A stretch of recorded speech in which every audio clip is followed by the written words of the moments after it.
बालक, कम से कम सामान्य शिष्टाचार तो मत त्यागो। तुम्हारे सामने सृष्टि के रचयिता ब्रह्मदेव और स्वयं पालनकर्ता प्रभु विष्णु उपस्थित हैं। इन्हें प्रणाम करो बालक।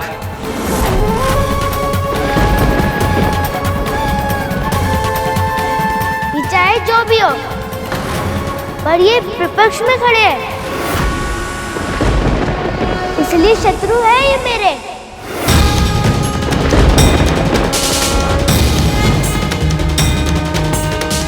मैं शत्रु को प्रणाम नहीं करता।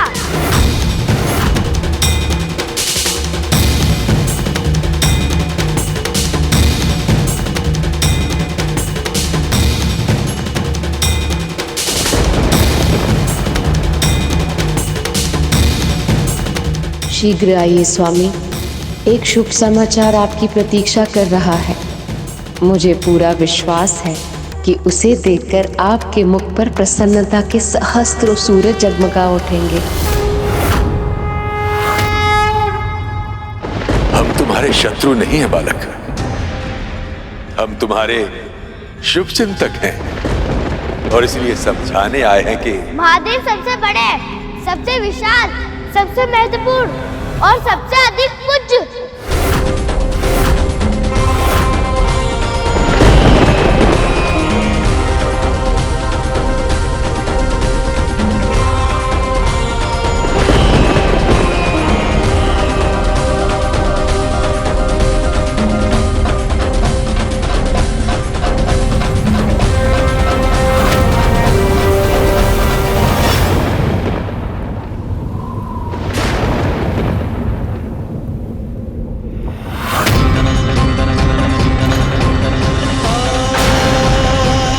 अवश्य ही हवा से बुझी होगी ये दीपक। अब तो मेरे प्रभु पुनः लौट रहे हैं, अब कुछ भी अशुभ नहीं हो सकता है।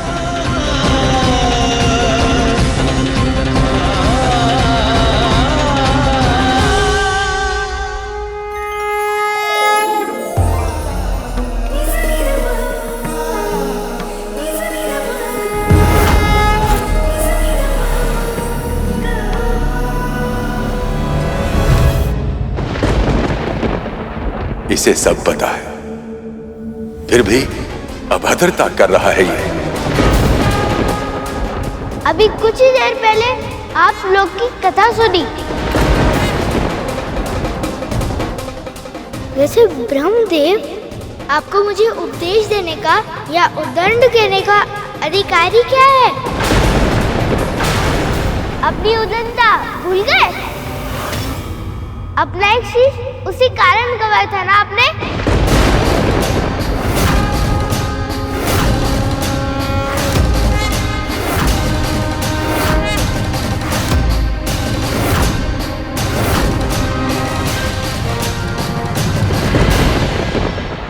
ब्रह्मदेव का अपमान करके ये बालक उचित नहीं कर रहा है। यदि इसने अपनी वाणी पर विराम नहीं दिया तो प्रभु विष्णु इसे कभी क्षमा नहीं करेंगे। क्षमा करना तो दूर, मुझे तो भय है कहीं प्रभु उसे कठोर दंड न दे दे। ये सब मेरे कारण ही हो रहा है माँ। यदि उस समय मैंने शनिदेव को रोक लिया होता तो उनकी दृष्टि इस बालक पर नहीं पड़ती और उसमें ना मेरा अहित होता और ना उस बालक का। मैंने उस बालक को दृष्टि मात्र देख लिया और मेरे इस अपराध के लिए माँ पार्वती ने मुझे ऐसा दंड दिया कि मैं अब कभी ठीक से चल भी नहीं पाऊंगा। मुझे क्षमा कर दीजिए माँ। तो सोचिए देवी, यदि प्रभु विष्णु ने उस बालक के साथ कठोरता दिखाई या उसे कोई दंड दिया तो माँ पार्वती क्या करेंगी?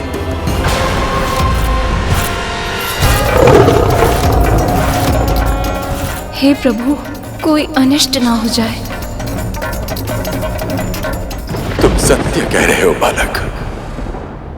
अपनी उदंडता और अपने अभिमान के कारण ही मैंने अपना एक शीश गंवा दिया था।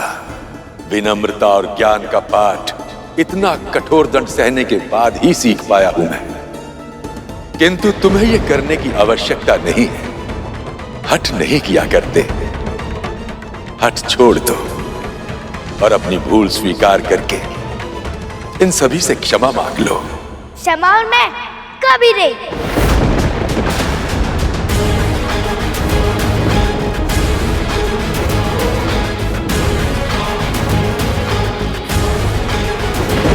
बालक, तुम्हें ऐसा नहीं कहना चाहिए। मुझे क्या कहना चाहिए और मुझे क्या नहीं कहना चाहिए वो सिखाने वाले आप कौन होते हैं?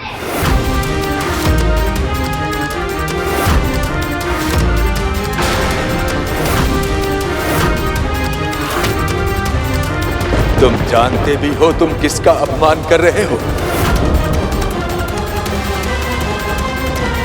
प्रभु विष्णु इस संपूर्ण जगत के पालन करता है और तुम्हारा जन्म भी इन्हीं के आशीर्वाद स्वरूप हुआ है। तो ये मुझे क्यों नहीं पता? या फिर ये भी संभव है कि आप भीतर प्रवेश करने के लिए असत्य बोल रहे हैं?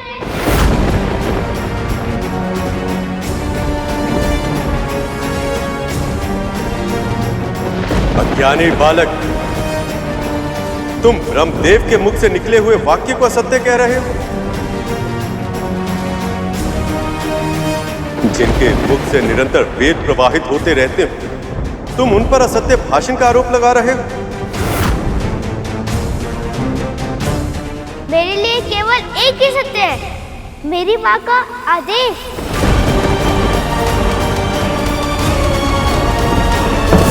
यदि आप सबने मेरे सत्य का सम्मान नहीं किया तो उसका उत्तर ये डंडा देगा।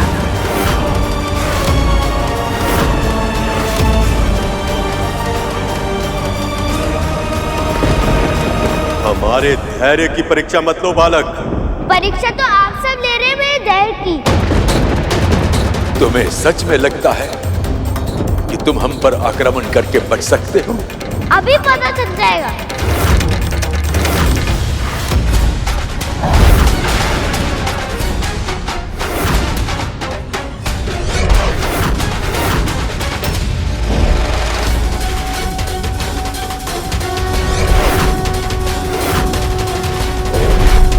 मां शक्ति के दंड के प्रहार से कैसे बचेंगे ब्रह्मदेव?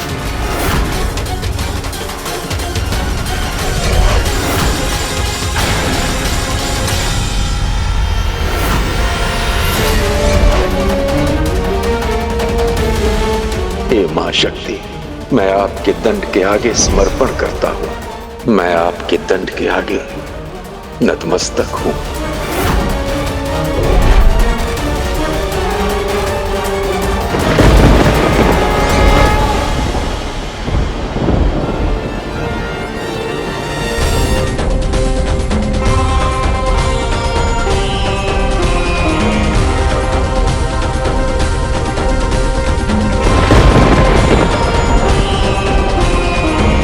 इनके सामने मेरी माँ की शक्ति दुर्बल कैसे पड़ गई? ये प्रश्न तो मेरे भी मन में आ रहा है गुरुदेव। मां की शक्ति ही ऐसी होती है कर।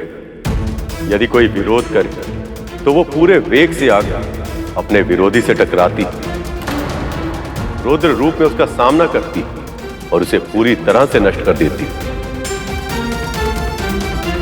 किंतु यदि कोई समर्पण कर तो वह क्षमा भी कर देती। जब मैं डिम में था और मुझ पर संकट आया था तब मेरी माँ भी बहुत अधिक क्रोधित हुई थी, किंतु अब जब बड़ी माँ ने अपनी भूल मानी तो माँ ने उन्हें क्षण ही क्षमा कर दिया।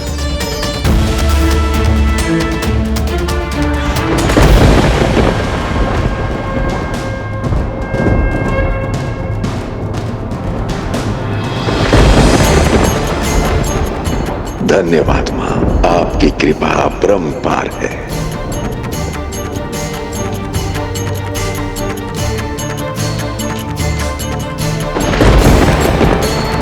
इसे क्या हुआ?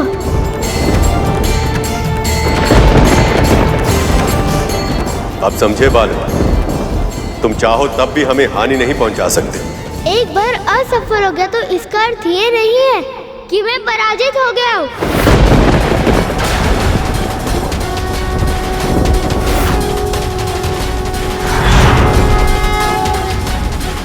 बालक,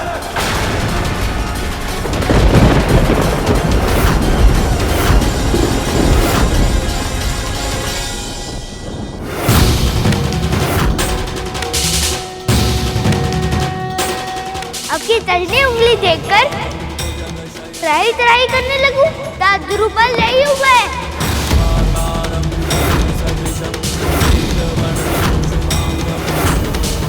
विश्वास ना हो तो मैं चुनौती देता हूँ, वार कीजिए मुझ पर।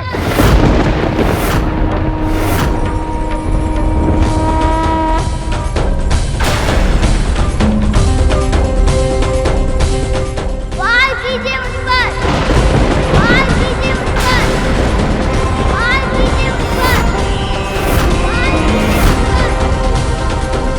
पर। ये प्रभु विष्णु को चुनौती नहीं बल्कि अपने विनाश को आमंत्रण दे रहा है। ये सब सिर्फ आपके वक्र दृष्टि के कारण नहीं हो सकता स्वामी। अवश्य ही इसके पीछे कोई कारण निश्चित है। माँ, मुझे बहुत चिंता हो रही है। यदि प्रभु ने अपना संयम खो दिया तो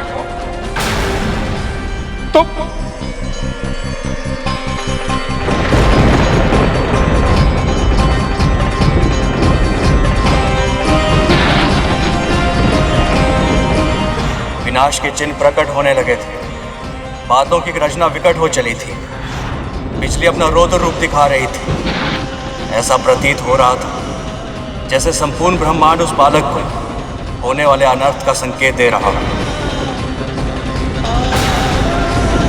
प्रभु विष्णु का क्रोध तो बढ़ता ही जा रहा है नंदी जी।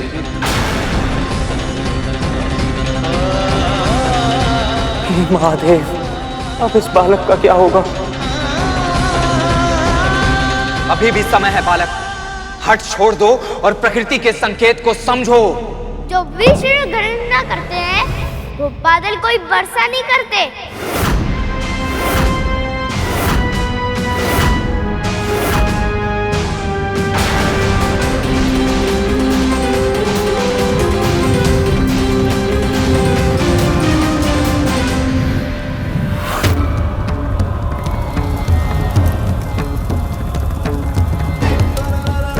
महादेव समाधि में थे, पर अनिष्ट की आशंका से उनके ललाट पर सफेद की बूंद छलक आई थी। ऐसा लग रहा था कि शीघ्र ही वो उनके तीसरे नेत्र तक पहुंच जाएगी और फिर सब समाप्त हो जाएगा।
प्रभु का क्रोध ऐसे स्तर पर आ गया है कि न जाने अब क्या अनहोनी घटित होगी।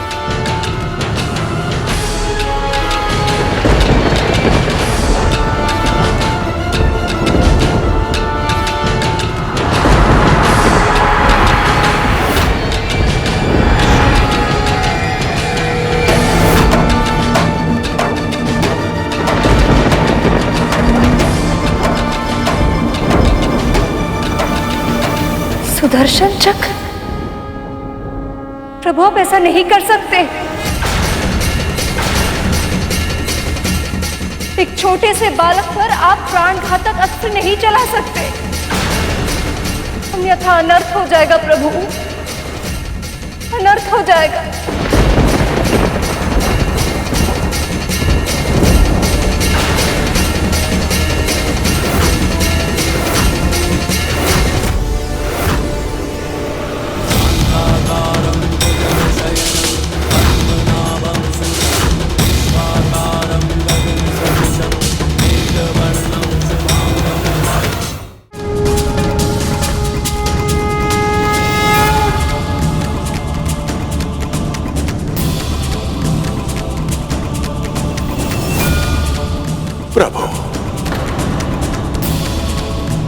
बालक अबोध है। वो नहीं जानता कि उसने किसे चुनौती दी है। मेरी आपसे प्रार्थना है, अपना चक्र वापस ले लीजिए। यह अबोध है प्रभु, इसे क्षमा कर दीजिए। प्रभु, ये आपके ही आशीर्वाद का फल है, इसे क्षमा कर दीजिए। प्रभु, इस बालक को क्षमा कर दीजिए। शायद मेरी वक्र दृष्टि का प्रभाव है इस बालक पर।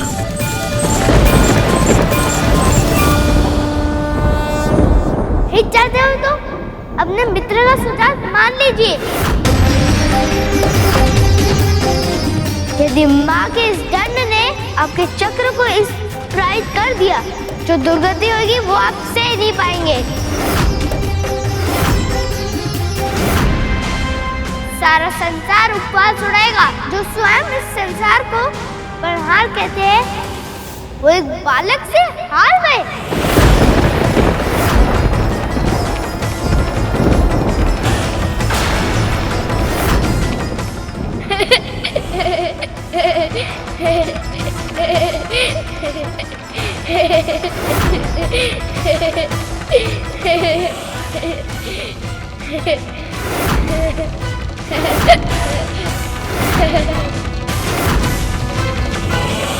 क्या हुआ? मुझ पे वार करने से भय लग रहा है? तो अब मैं आपका भय दूर कर दूंगा। पहला वार मैं करूंगा आप पर। पहला वार मैं करूंगा आप पर। पहला वार मैं करूंगा आप पर। पहला वार मैं करूंगा आप पर। पहला वार मैं करूंगा आप पर।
महादेव।